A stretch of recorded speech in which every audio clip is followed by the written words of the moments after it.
Télé 50, simplement congolais.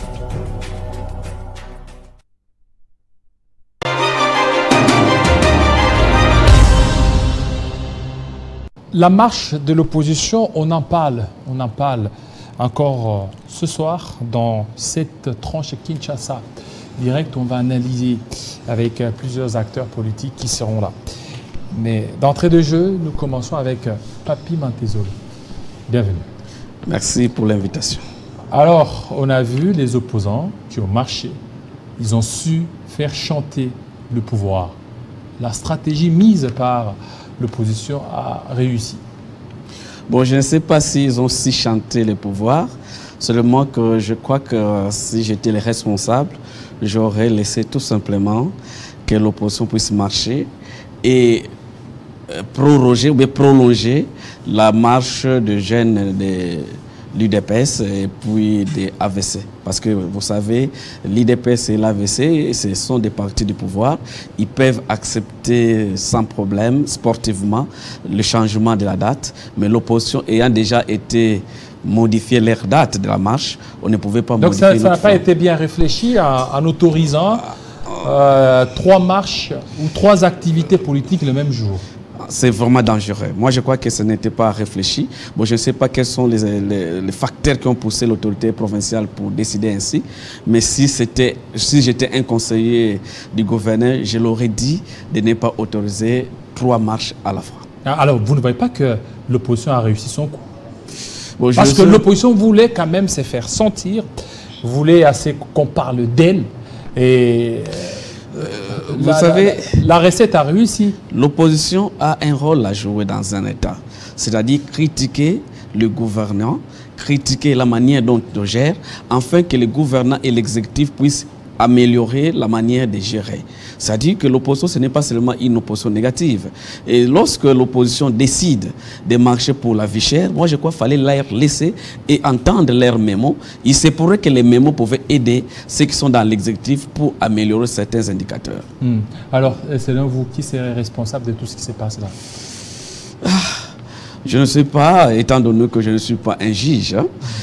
J'ai entendu que le gouverneur va saisir les instances compétentes. Alors, il faut laisser aux juridictions compétentes d'en juger. Mais moi, j'aurais tout simplement, si j'étais le responsable, empêcher les autres marches et autoriser seulement la marche de l'opposition.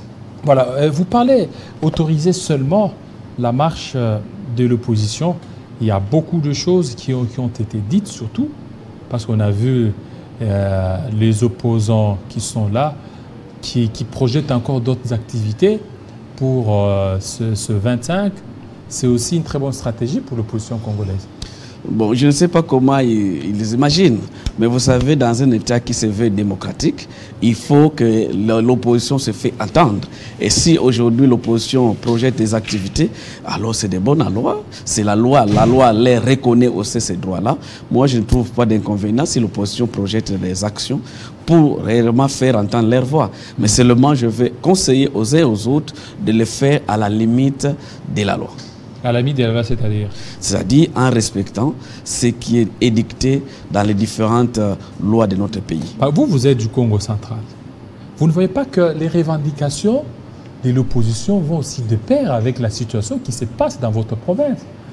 Dans votre province, il y a le gouverneur qui est là. Dans votre province, il y aurait la vente aussi donc c'est Bolloré. La mise en concession, voilà, la mise en concession du terminal du port de Matadi. Du port de Matadi. Et tout ça, ça fait partie des revendications de l'opposition congolaise qui veut à ce qu'il y ait l'amélioration des vies sociales. Vous savez, en ce qui concerne la mise en concession du port, du terminal du port de Matadi et de Bouma, nous avions eu à passer dans plusieurs médias pour, n'est-ce pas, demander que cela ne soit pas fait. Étant donné que les contrats ne rencontrent pas, si vous voulez, les avantages sociaux qui devraient bénéficier les travailleurs. D'ailleurs, dans les contrats, vous savez, la concession va durer pendant 30 ans renouvelable tacitement. Et donc, les travailleurs qui sont là, plus de 10 000 travailleurs, vont maintenant aller où? Et deuxièmement, avec 150 millions, nous avons pensé que ce n'était pas un bon contrat. 150 millions, là, c'est quoi? De dollars par rapport à la concession.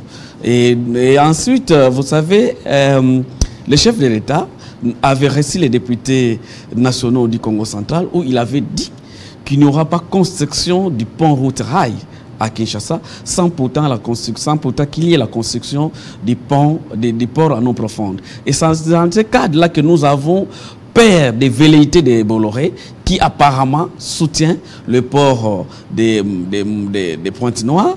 Alors, par rapport à ce que nous savons de cette société, nous avons peur qu'on puisse privilégier la construction du pont route-rail. Et peut-être aujourd'hui, je vais surprendre beaucoup de gens qui croient que nous voulons tout simplement faire le conservatisme sur le Congo central, que nous ne voulons pas qu'on puisse construire le pont route-rail. Vous savez que le Congo central... Il y a la modernité. Hein, oui, c'est dans ce cadre-là. Vous savez que le Congo central est frontalier du Congo-Brazzaville à partir du Bas-Fleuve. Il est aussi frontalier du Congo-Brazzaville à partir de l'Ouosi. Si il pense qu'il pouvait construire un pont, nous nous souhaitons et nous proposons qu'il construise le pont à l'Ouosi, ou soit au Bas-Fleuve. Ça va permettre que la province du Congo central ne soit pas coupée du reste de la République. Parce que si on construisait le pont au niveau de Kinshasa, cela veut dire que l'économie, la vie va disparaître au niveau du Congo central. Mais si on mettait un pont route-rail au niveau du Bas-Fleuve, parce qu'il y a la frontière entre Pointe-Noire et le Bas-Fleuve. Sinon, on peut construire au niveau de l'Ouosi parce qu'il y a la frontière entre la Bouenza et la République démocratique du Congo. Donc, si on construit à ce niveau-là, la province du Congo central va toujours participer dans l'émergence et dans l'économie et dans ce qui va se faire. Mais comprenez, si on construisait au niveau de Kinshasa, on va tout simplement couper la province du Congo central. Donc, jusque-là, pour vous, vous êtes contre ce projet? Nous croyons que ma proposition serait, s'il faut construire les ponts route-rail, que cela soit construit au niveau de l'Ouosi ou soit... Au niveau de l'Ouosi, parce que l'Ouosi, c'est votre fief. J'ai parlé du Bas-Fleuve aussi. OK. Parce qu'aujourd'hui, en dehors de Kinshasa, le Congo central est frontalier du côté du Bas-Fleuve avec Pointe-Noire. Le Congo-Brazzaville est frontalier avec le Congo-Kinshasa du côté de l'Ouosi avec la préfecture de la Bouenza. Cela veut dire quoi? C'est-à-dire que nous voulons faire participer toute la République si vous voulez, ces ponts-là qu'on veut construire au niveau de Kinshasa. Mais si on construisait au niveau de Kinshasa, c'est-à-dire les péages qui sont érigés ça et là n'auront plus la raison d'être. L'économie, tout ce qui se passe au Congo central n'aura plus la raison d'être. Mais si on construisait à l'Ouosi ou soit au Bas-Fleuve, les péages vont toujours fonctionner, ça va générer toujours les recettes et ça va profiter non seulement au Congo central, mais faire profiter pour toute la République. Et maintenant que vous avez parlé par rapport à notre compatriote Guy Bandou, évidemment, il a fait plus de 6 voire 8 mois déjà à la tête de la province. Et là, on sent les calmes là au niveau de la province. Non, il y a un peu de tergiversation. Nous avons tout simplement voulu garder le silence parce que nous avons compris que lorsque les prophéties s'accomplissent, les prophètes c'était. Nous avons combattu la mégestion de ceux qui ont précédé. Actuellement, il y a plus de mégestion. Ce qui se passe, vous savez, le gouverneur a eu à prendre un prêt de 6 millions de dollars au mois de décembre 2022 et qu'un député a sollicité par question orale avec débat que celui-ci puisse venir démontrer comment il a utilisé ces 6 millions. Vous savez qu'il n'est jamais venu à l'Assemblée nationale. Il a tergiversé jusqu'à sournoyer les bureaux et que le bureau aujourd'hui est sous la botte du gouverneur. Et malheureusement, je dois vous avouer qu'on n'a rien à attendre de ces bureaux d'Assemblée provinciale. Ah, mais avec Jean-Claude Wemba qui est là. Oui, oui. Oui, Jean-Claude Wemba, mais c'est un monsieur non manipulable. Mais pourquoi vous dites que vous n'avez écoutez, rien moi à je vais vouloir, si jamais vous pouvez nous organiser une occasion de l'inviter, qu'il soit avec moi à débat, c'est là que je vais vous démontrer qu'il est manipulable. Comment comprendre? Oui. Comment comprendre qu'un député initie une action parlementaire? Mais c'était en vacances, non? Ils étaient en vacances. D'abord, le gouverneur a organiser ces prêts pendant la vacance, ce qui est contre les règlements intérieurs. Les prêts de 6 millions. Les prêts de 6 millions ont été organisés pendant les vacances parlementaires, ce qui est contre la loi. Et lorsque le gouverneur demandait ces prêts, n'a pas prévu les cahiers de charges, comment il va utiliser ces prêts. Vous ne pouvez pas demander les prêts sans présenter à la personne qui va t'autoriser comment tu vas ventiler les montants que vous demandez. Ça dit déjà, la régularité de cette démarche était fausse. Malheureusement, le bureau a autorisé pendant la vacance parlementaire. Vous comprenez? Et maintenant, c'est ainsi que le député provincial, Guilain Panzou, va s'étonner. Mais comment le bureau a autorisé au moment où nous sommes en vacances les prêts de 6 millions. Et ces 6 millions, c'était pour faire quoi? Mais moi et vous, on ne connaît rien. Les prêts et le suivi de ces prêts. Il n'y a pas un cahier de charges qui Il n'y a pas de traçabilité. Il n'y a pas de traçabilité. C'est dans ce cadre-là que le député provincial a voulu permettre à l'opinion de savoir comment les fonds ont été utilisés. Malheureusement, le bureau a bloqué tout simplement cette démarche. Le bureau de Jean-Claude Vemba. Bien sûr. Mais est-ce que peut-être le bureau a trouvé certaines irrégularités dans la démarche de Guilain Panzou? D'abord, je vais vous dire... Ces irrégularités qui ont fait qu'on ne puisse pas convoquer le député Guilain Panzou a introduit la première démarche, la première question orale avec débat, je crois le 28 mars, qui est entré. Et le bureau de l'Assemblée nationale provinciale a envoyé au gouverneur. Quelques jours après, le gouverneur qui écrit au bureau, disant que la question a été mal formulée. Comme si le bureau de l'Assemblée nationale envoyait une démarche parlementaire. Et ça, c'est le gouverneur. C'est le gouverneur qui écrit. Qui écrit aux députés. Au président. C'est grave. Au président de l'Assemblée provinciale. Pour dire que c'est tel article n'a pas été respecté. Comme si le gouverneur devenait plus pape que les papes. Vous comprenez? Alors, maintenant les bureaux s'est saisi de cette correspondance et demande aux députés de reformuler sa démarche. Le député qui va reformuler sa démarche et le bureau va écouler son délai. Parce que vous savez, la loi, ce sont les délais. C'est dans les 7 jours. Le bureau est tenu d'informer l'initiateur si la recevabilité ou l'irrecevabilité de sa démarche. Et si les 7 jours écoulent, le député est tenu à préparer déjà sa question parce qu'on sous-entend que la question a été transmise. Malheureusement, 11 jours après, le bureau va rétorquer pour dire que la question n'est pas recevable. C'est hors délai. Et donc pour nous, tant que nous ne savons pas de quoi, comment on a utilisé ce fonds, nous soupçonnons qu'il y a eu complaisance entre le gouverneur et l'Assemblée provinciale, et le bureau de l'Assemblée provinciale, étant donné que le temps qui a fait qu'on puisse prêter au gouverneur n'était pas un temps propice, étant donné qu'ils étaient déjà en vacances. Parce qu'on dit de vous que Mantezolo combat tout ce qui passe au niveau du Congo central, il combat les gouverneurs, il y a un donc avant Guy Bandou, il y avait un autre gouverneur que vous aviez combattu. Il y avait... Guy Mantezolo, Papi, est toujours dans l'offensive, il s'attaque toujours à l'exécutif. Le vrai problème, pourquoi ne pas soutenir l'exécutif? Le vrai problème, je combats la mégestion, je combats les détournements. Tout celui qui s'habille du détournement et de la mégestion, je vais les combattre. Ce ne sont pas les hommes que je combats. Je combats plutôt l'acte, la mégestion. Et donc, dès que vous vous habillez de la mégestion, et vous croyez que je vous combats, oui, je combats tout simplement l'acte que vous posez. Est-ce que vous aviez mené certaines démarches pour savoir comment a été réparti la meilleure manière d'être informé pour moi, c'est que le gouverneur devait répondre au niveau de l'Assemblée nationale. Sinon, le bureau de l'Assemblée provinciale devait mettre à la place publique comment le gouverneur a prévu la ventilation de ces fonds. Parce que comment vous pouvez demander un prêt sans présenter la ventilation d'un prêt que vous venez d'épargner? Donc, il n'y a pas eu de cahier de charge. C'est base de quelle motivation que le bureau de l'Assemblée provinciale a autorisé ces prêts? Voilà pourquoi nous disons. Vous savez que nous pensons qu'il fallait qu'il y ait des hommes et des femmes compétentes, intègres, qui devraient battre campagne pour le président de la République. Et nous ne pouvons pas accepter que des gens qui viennent ternir l'image du président par leur gestion opaque. Voilà pourquoi nous avons pensé qu'il était indiqué pour les gouverneurs, pour son bien-être, qu'il puisse venir présenter même la ventilation de ces fonds, comment a-t-il utilisé ces fonds, et c'est de bonnes lois pour que nous puissions savoir comment les fonds ont été utilisés.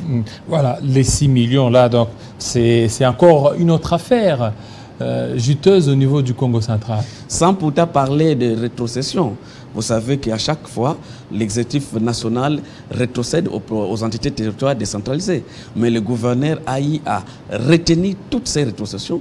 Jusqu'à peine 5 mois après, il va prendre 21 millions par secteur pour donner au secteur. Malheureusement, lorsque le fonds arrive au secteur, le gouverneur va envoyer son délégué pour récupérer 17 millions de ces fonds, afin d'imposer à chaque secteur que c'est le gouverneur va, n'est-ce pas, construire des sources d'eau, des forages par-ci, par-là. Mais ces rétrocessions aujourd'hui, vous êtes en train de crier, mais si le gouvernement central n'envoie pas, je vous parle. Alors comment le Congo central, le gouvernement central n'envoie pas régulièrement, mais Guy Bandou a la chance, depuis qu'il est là, il a obtenu plus de 5 mois de rétrocession. 5 mois. 5 mois.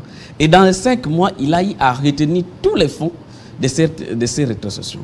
Jusqu'à ce qu'il y ait maintenant un contrôle, avec d'ailleurs la question orale avec débat, qui a fait un semblant de donner aux ETD 21 millions.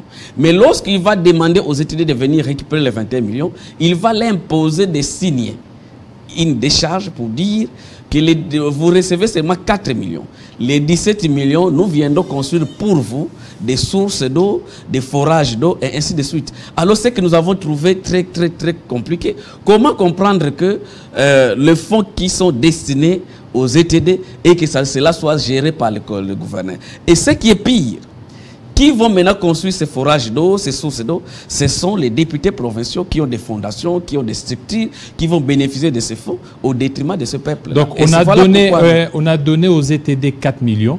Et 21 millions. Donc, ils sont restés avec 4 millions. Voilà, on leur a donné 4 millions et les 17 millions sont gardés pour construire des sources, des forages d'eau. Et ces forages d'eau et des sources seront construits par des fondations, des structures, des ministres provinciaux, des députés provinciaux. Alors vous comprenez... Et vous, en tant que député, est-ce que vous aviez quand même mené beaucoup d'enquêtes pour savoir comment est géré, comment sont gérés tous ces fonds? Malheureusement, les députés nationaux n'ont pas compétence. Non, c'est que sûrement... C'est dans ce cadre non, que... vous avez nous allons députés, saisir... Surtout que vous êtes dans l'Union sacrée, vous avez des députés qui sont aussi là-bas, vous pouvez certainement leur donner des initiatives afin de mener à bon escient leur contrôle parlementaire. La Cour des comptes qui est compétente pour savoir de quoi il s'agit. Nous allons aussi saisir, comme nous en avons fait la fois dernière, l'inspection générale des finances. En réalité, qu'est-ce que nous voulons? Voir la clarité d'utilisation des fonds qui sont alloués pour notre province. Et nous avons la chance, depuis qu'il est venu, les recettes ont augmenté. Au niveau du Congo central? Oui, plus de 6 milliards. Vous avez reconnu les recettes? Oui, je dois reconnaître 6 milliards 500 millions de francs congolais. Malheureusement, rien n'est fait. Vous viendrez à Matadi, vous ne verrez aucun chantier terminé, aucun chantier commencé et terminé. Et vous allez voir certains chantiers... Mais la route Matadi... Boma, route Matadi, Mwanda, ils sont en train de je veux que vous puissiez comprendre que la route Kinshasa, si vous voulez, la route Lubumbashi, Kasai, les grands Kasai, Bandundu, Kinshasa, Congo central jusqu'à Matadi, jusqu'à Mwanda, c'est de la compétence nationale. Si vous voyez la réhabilitation de ces routes-là, ça n'a rien à voir avec le gouverneur. Le gouverneur devrait, lui, d'ailleurs, aller vers Luozi, vers Mayombe, vers, si vous voulez, Songololo. C'est là où il peut trouver des routes à sa compétence, des routes de dessert agricole.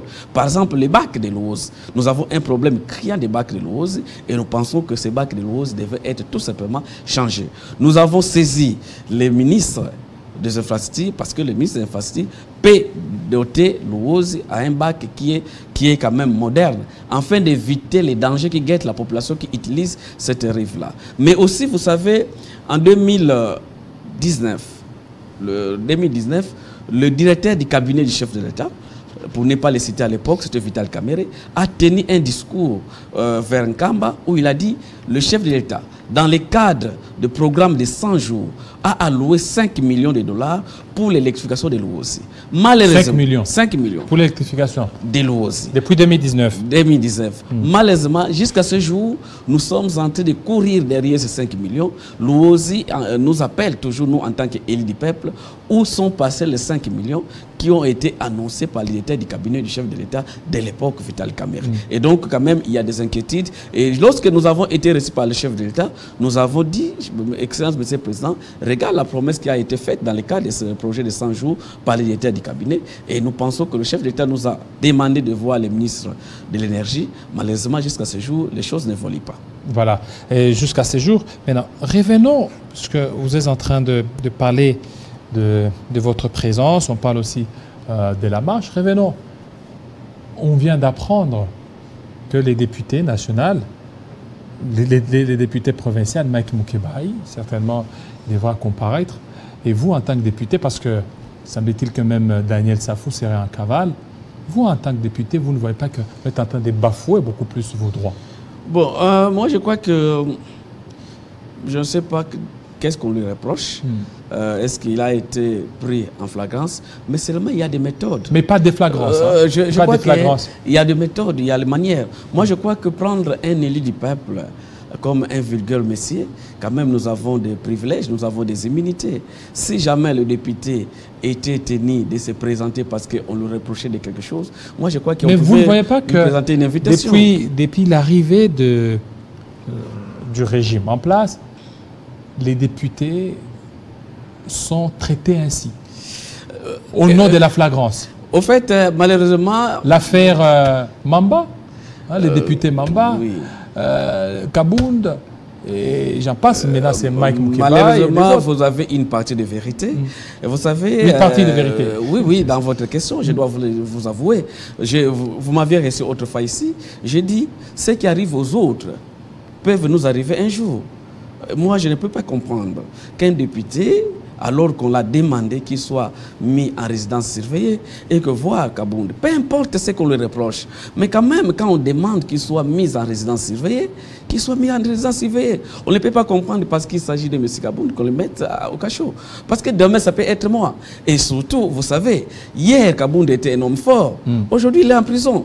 Comme aujourd'hui, je peux être un homme fort et demain que ce soit mon tour. Nous avons vu des gens ici qui croyaient un jour que François Beya peut être en prison. Qui croyaient que Bisselé peut être en prison. Moi, je crois que nous pouvons être aussi quand même réalistes et puis logiques avec nous-mêmes. Ce qui est donné aux députés comme privilège, il faut les garantir. Donc moi, je pense que si on reprochait quelque chose à Mukebai, moi, je crois qu'il fallait utiliser la manière prévue par la loi pour l'arrêter, lui donner une invitation, informer l'Assemblée provinciale, parce que les bureaux devraient être informés que non, tel député est invité pour ça et ça. Nous, moi-même qui vous parle, il y a, je crois, en 2021, j'ai été invité au niveau de la Cour des parquet général près la Cour de cassation. Mais ce n'est pas le parquet qui m'a donné l'invitation.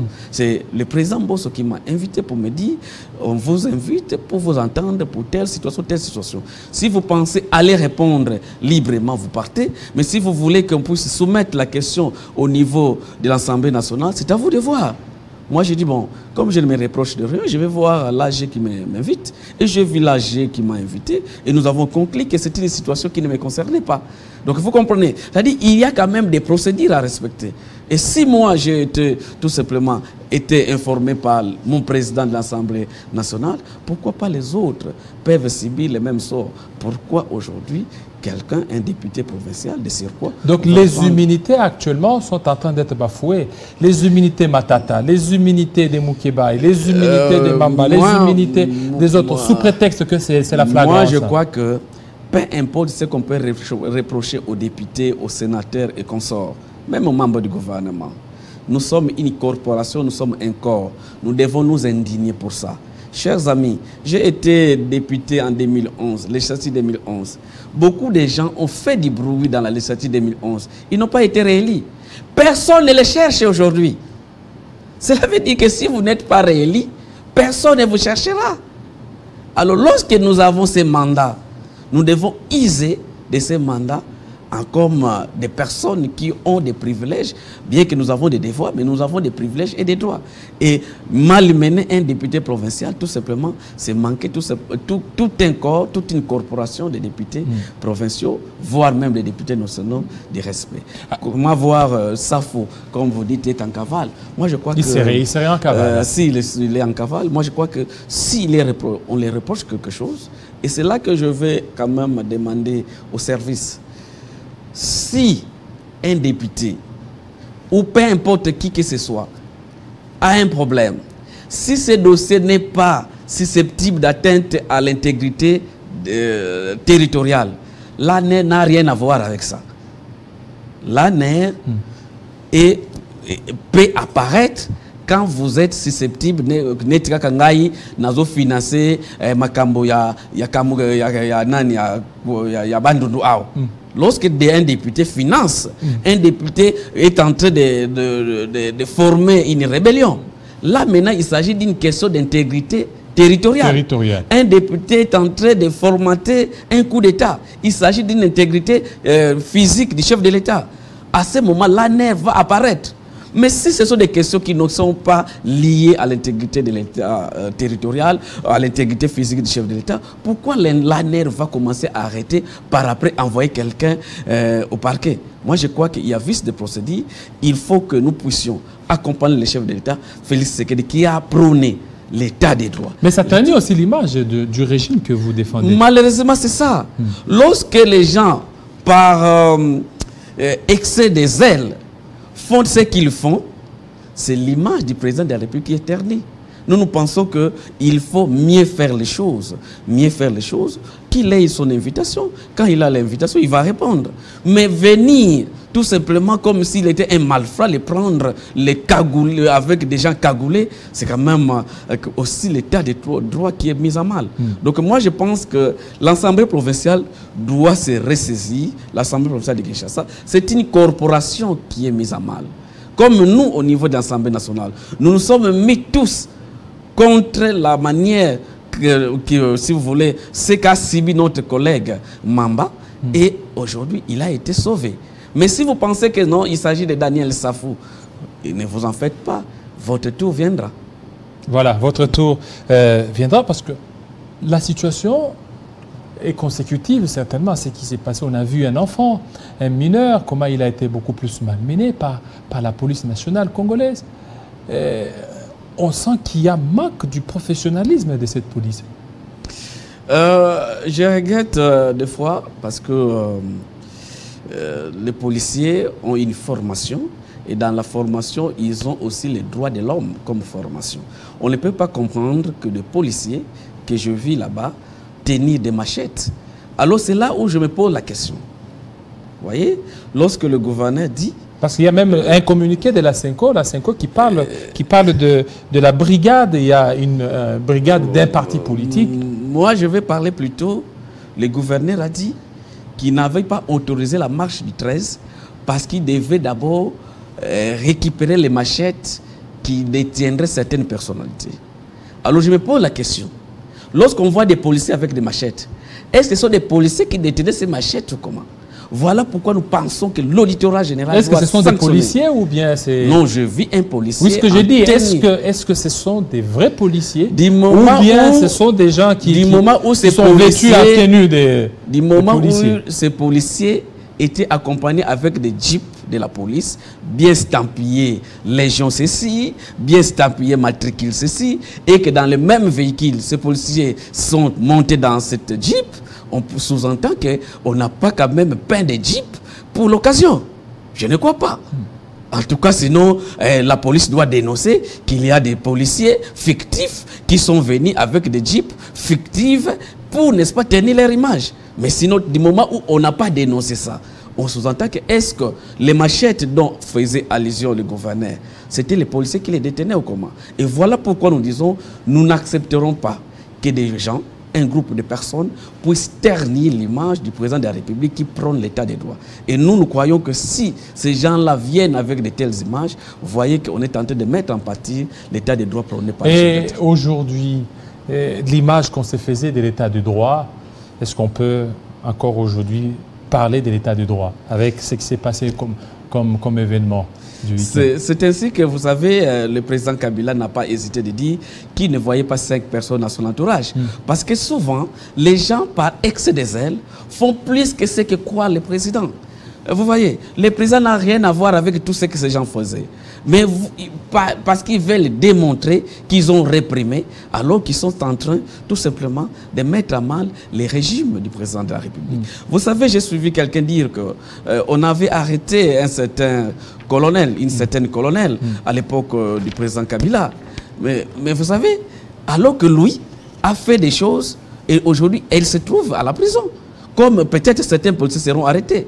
Et quand vous descendez pour accompagner les manifestants, il faut qu'il y ait un minimum de professionnalisme soit garanti. Alors maintenant, le gouverneur, parce que jusque-là, on attend la plainte du gouverneur qui n'est toujours pas arrivée. Est-ce que c'est une bonne idée pour le gouverneur de pouvoir porter plainte contre les manifestants ou les organisateurs? Du moment où je ne sais pas les contenus de sa plainte... Non, les contenus de sa plainte, c'est que il n'y a pas eu respect des consignes, respect aussi de l'itinéraire.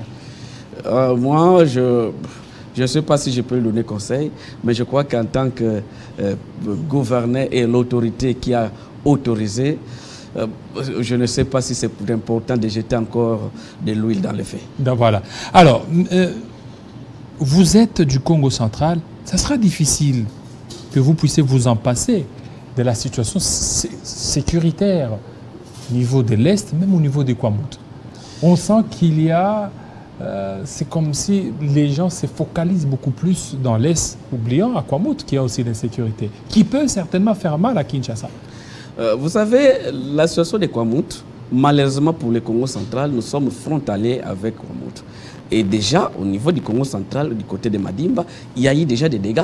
Parce qu'on a eu à brûler certaines maisons du côté, je crois, je vais oublier les villages, du côté de Madimba. C'est ainsi que nous pensons qu'il est plus qu'important qu'on puisse mettre un terme à l'insécurité. Et d'ailleurs, c'est là que nous pensons, la CENI est en train d'évoluer dans son périple, mais la sécurité doit être de mise. Ces gens-là n'ont pas été enrôlés, ces députés-là, les députés qui doivent postuler dans ces différentes circonscriptions, où est-ce qu'ils vont poser leur candidature? Parce qu'il n'y a pas de bureau de la CENI là-bas. Il n'y a personne là-bas. Je crois qu'il faut que nous puissions réfléchir.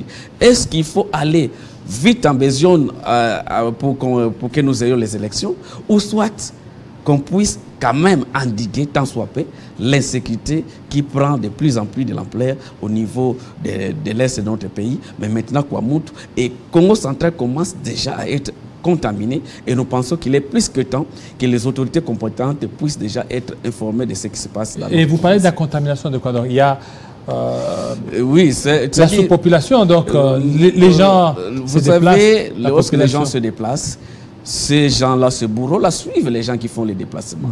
Étant donné que nous sommes du côté de Njile Brasserie, du côté de Bukangalonzo, il y a frontière entre Bukangalonzo et le territoire de Madimba. Tous ces gens-là, dans le cadre de ce qu'ils font comme insécurité, et quand ils pourchassent les victimes, ils sont arrivés jusqu'au niveau du territoire de Madimba, et il semblerait qu'il y a eu des maisons qui ont été incendiées. C'est dans ce cas-là que nous pensons que cette insécurité doit être rapidement endiguée et mettre des efforts sur ça. Et vous, en tant que député national, ou les députés nationaux, on ne sent pas beaucoup plus l'implication? Un député l'implication, c'est-à-dire que vous essayez quand même un peu de vous mettre ensemble. Parce qu'il y a même un député qui a refusé de participer à la réunion convoquée par le président de l'Assemblée nationale, Christophe Mbossonkodia, disant que non, Christophe Mbossonkodia serait aussi les problèmes.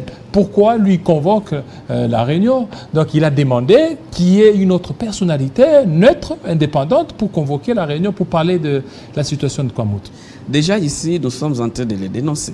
Et puis les gens doivent comprendre que le député, c'est comme une femme dans la maison. Il ne peut préparer que si les maris lui donnent les moyens.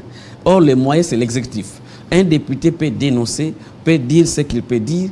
Il n'a pas les moyens sécuritaires pour aller sur le terrain en fait d'endiguer cette insécurité. Nous venons donner l'information à l'autorité compétente pour que celle-ci puisse déjà donner les moyens à la police, sinon à l'armée, pour réprimer cette insécurité que nous sommes en train de sentir grandissante au niveau de Kwamutu, au niveau de Kinshasa. Maintenant, ça commence à contaminer le Congo central. Nous avons peur, si les Bandundu est coupé de Kinshasa, si le Congo central est coupé de Kinshasa, c'est tout simplement Kinshasa qui sera asphyxié. Donc nous ne devons pas prendre les dossiers de l'insécurité du Bandundu et de Kinshasa à la légère. Parce que si les provinces du Bandundu et du Congo central sont plutôt contaminées par l'insécurité, eh bien, nous aurons des problèmes à trouver de quoi manger. Vous savez, ici, nous ne mangeons que du foufou, des manioc, des maïs, des louis de palme, des pondous. Tout ça, si ça ne vient pas du Congo central, ça vient du Bandundu. Et donc, si on nous coupe du Bandundu, on nous coupe du Congo central, je crois que c'est une stratégie de l'ennemi pour faire quelque chose dans ce sens-là, en fait de mettre à genoux les pouvoirs en place. Et je crois que les services doivent réfléchir profondément pour savoir pourquoi ces velléités insécuritaires prendre de l'ampleur au Bandundu. Maintenant, le Congo, Kinshasa, Congo central est en train d'être... Est-ce que les stratégies mises par le gouvernement en place pour mettre fin à cette situation, vous trouvez que ce sont des stratégies contraignantes, efficaces? D'abord, je crois que jusqu'à un certain niveau, je ne sens pas l'implication du gouvernement central. Sinon, le gouvernement central serait concentré à l'Est. Nous avons le nouveau ministre de l'Intérieur qui a promis le déploiement d'une force de la police au niveau de Kwamutu, au niveau des plateaux de Bateke et consorts. Mais nous n'avons plus besoin de promesses. Nous avons besoin d'actes. Et monsieur le ministre de l'Intérieur, vous êtes jeune, nous croyons que votre bravoure va nous permettre de trouver la sécurité à ce niveau-là. Parce que nous ne pouvons pas comprendre, dans moins d'un mois, il faut que les députés nationaux et provinciaux déposent leurs candidatures au niveau de leur circonscription. Mais les députés nationaux de ce coin-là iront où? Est-ce que vous comprenez? Même s'ils déposaient leurs candidatures et qu'on mettait des bureaux de dépôt au niveau de Kinshasa, mais qui vont les voter? Est-ce que vous comprenez que nous avons une grande partie de l'Est qui a des problèmes avec l'enrôlement? Il y a une bonne partie maintenant au niveau du Bandundu qui a un problème d'enrôlement. Et vous voulez que nous allons dans une élection qui va, n'est-ce pas, empêcher à une bonne partie de la population de ne pas être élue, de ne pas élire les présidents de la République. Je crois qu'il y a une réflexion dans cette matière. Et lorsque le président Mbosso avait demandé qu'il fallait réfléchir, sinon comment dialoguer, moi je crois que le dialogue ne va pas seulement concerner ces gens-là. Le dialogue doit être général. Parce que vous allez comprendre qu'au niveau du Congo central, nous avons eu des problèmes Bundu Congo. Nul n'ignore que Bundu Congo, jusqu'à présent, n'a pas été indemnisé. Toutes les victimes de Bundu Congo n'ont pas été indemnisées. Nous ne pouvons pas comprendre, quand il s'agit d'autres provinces, on court rapidement pour les dialogues. Mais quand cela s'est passé au niveau du Congo central, nous n'avons jamais eu de dialogue. Donc moi, je crois que si le président Bosso, qui pense qu'il fallait dialoguer, il faut intégrer aussi les cas de Bundu Congo, qui a eu des problèmes au niveau de l'Ouozi, au niveau du Bas-Fleuve, au niveau du Songololo et au niveau de Kisantu. Alors, situation sécuritaire dans l'Est. Cette fois-ci, c'est la SADC qui va venir. C'est aussi efficace pour mettre fin à cette situation? Oui, c'est encore des tâtonnements qui ne pourra peut-être pas donner moi, de bons je crois résultats. que la SADC a eu à nous aider pendant le période de Mouzé et Kabila. Mais moi, si je pouvais être dans les salons pour décider, il faut tout simplement donner les moyens et la confiance à nos militaires. Si aujourd'hui nous disons que nos militaires, notre armée est inféodée, notre armée a des étrangers, et maintenant c'est là qui viennent des pays étrangers certifiés, ils viennent des pays étrangers. Qu'est-ce que nous disons? Je préférerais ceux-là qui se cachent comme armée nationale que ceux-là qui viennent certifiés comme étrangers. Donc moi je crois que si nous pouvons donner confiance à notre armée, et que cette armée puisse faire quelque chose, qu'on puisse leur donner tout simplement des objectifs précis avec un délai, un timing pour dire que vous êtes général. On vous donne une mission. Si vous ne réussissez pas à cette mission, ça ne sert à rien de garder votre fonction. C'est comme ça que ça se passe. Combien de fois la Russie a changé de généraux, de chefs d'état-major? On vous envoie, on vous bat au niveau d'une entité à Bakhmout. À la rentrée, on vous met à des côtés. Mais les généraux qui sont ici, ils perdent des guerres, ils perdent des territoires. Ils sont toujours, on ne les change pas. Il faut qu'ils aient des missions et des objectifs. vous êtes général, on vous dit, vous allez en guerre. Si vous ne réussissez pas, on vous dépouille de votre fonction. Parce que ça ne sert à rien, vous ne réussissez pas une guerre. Bah, à quoi bon être général quand vous ne gagnez pas une guerre? Donc moi, je crois qu'il faut, le ministre de la Défense qui est là, puisse assigner des objectifs aux généraux, des objectifs aux colonels, des objectifs aux hommes des troupes. Pour dire, vous ne gagnez pas, vous battez en retraite et on vous met de côté. Et vous verrez qu'il y aura motivation, il y aura simulation. Mais lorsque les gens sachent, même ceux qui n'ont pas de côté, ils vont là-bas, ils deviennent des commerçants, ils s'assoivent, et voilà. Alors, pour terminer, parce qu'on devait certainement avoir un deuxième invité qui est fort malheureusement empêché. Nous allons terminer avec vous. Papi Mantezelo, on a vu la CENI qui annonce déjà pour ce 25 juin, dépôt des candidatures à la députation. C'est que les élections seront tenues à la date convenue. Vous êtes prêts pour ça? Nous sommes prêts d'aller aux élections en ce qui me concerne. Est-ce que toutes les conditions sont réunies? Certaines conditions ne sont pas réunies. Nous ne devons pas se voiler la face. Moi, j'ai eu à écrire à la CENI pour dire à la CENI, nous ne pouvons pas comprendre les responsables des CEP dans nos provinces soient comme des chefs coutumiers. Vous savez, des responsables de la CENI dans nos territoires, dans nos provinces, sont devenus nos concurrents. Parce que nous partageons les mêmes femmes qu'eux, nous partageons les mêmes intérêts qu'eux, ils sont devenus presque nos adversaires.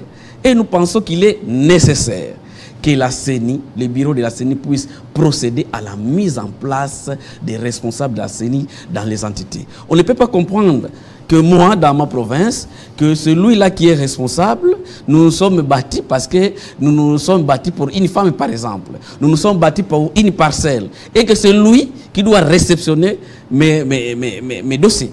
Est-ce que vous comprenez? Et nous avons écrit, moi, Mantezolo, j'ai écrit à la CENI pour dire, nous avons les nouveaux visages au niveau du bureau de la CENI, mais nous avons toujours l'ancien visage au niveau de nos provinces, au niveau de nos circonscriptions. Comment pouvons-nous construire un habit neuf avec un ancien habit? Il est indiqué que la CENI puisse procéder d'abord, en tout cas, à la mise en place de ces entités, des responsables de ces entités, parce qu'il est important pour aussi nous sécuriser, nous qui avons connu ces gens-là comme des chefs coutumiers. Voilà, la loi sur la répartition des sièges sera aussi débattue incessamment parce qu'on a vu le président de la CENI aller remettre un avant-projet de loi au niveau du gouvernement pour soumettre ça à la CENI et ça sera fait d'ici là. Évidemment, si on nous a mené ce projet de loi, je sais que c'est la plus grande chose que la CENI peut faire parce que c'est le débat le plus important de notre mandat.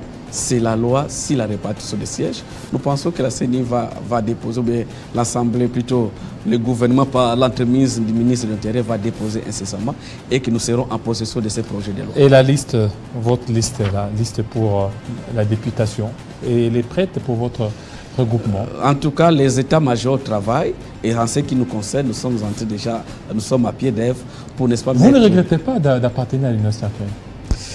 Regretter parce que je suis à l'Union sacrée. Non, ça dit qu'aujourd'hui, peut-être la manière dont vous savez, voyez les choses... Vous savez, il y a une chose que nous devons comprendre.